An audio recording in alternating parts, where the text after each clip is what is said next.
Happy Valentine's day baby.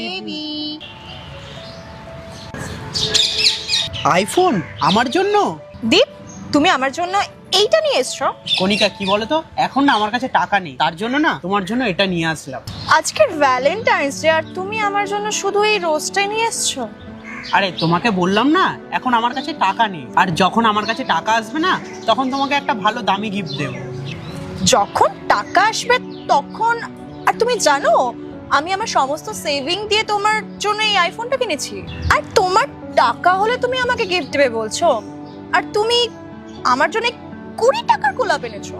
আচ্ছা কণিকা, তুমি একটা কথা বলো, তুমি যদি আমাকে দামি উপহার দাও তার বিনিময়ে তুমি কি দামি উপহার পাবে? যার পকেটে যত টাকা থাকবে সে তো ততটাই প্রচেষ্টা করবে, তাই না? পকেট? তোমার এই পকেটের চক্করে তো আমি অপমান হব, তাই না?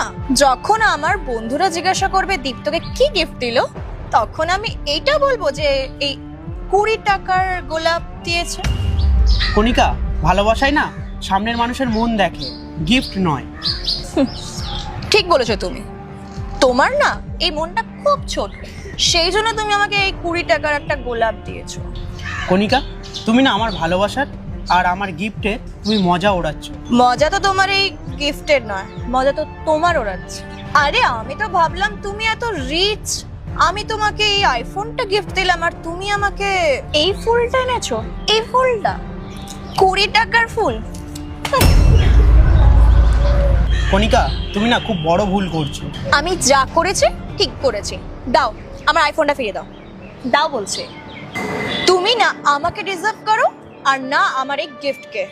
ব্রেকআপ।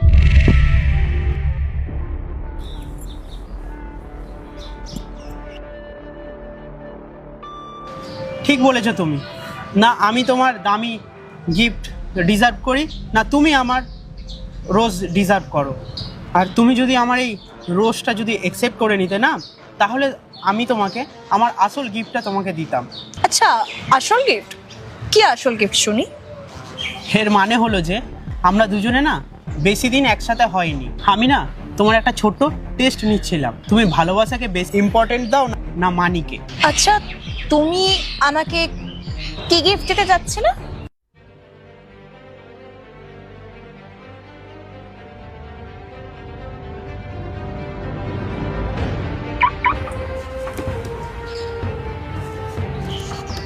দীপ, তুমি আমার জন্য গাড়ি নিয়ে এসছো? গাড়ি নিয়ে আসিনি, নয় গাড়ি নিয়ে পার্ট 2 দেখতে সাবস্ক্রাইব করুন SJ সোনি ব্লগ 2M।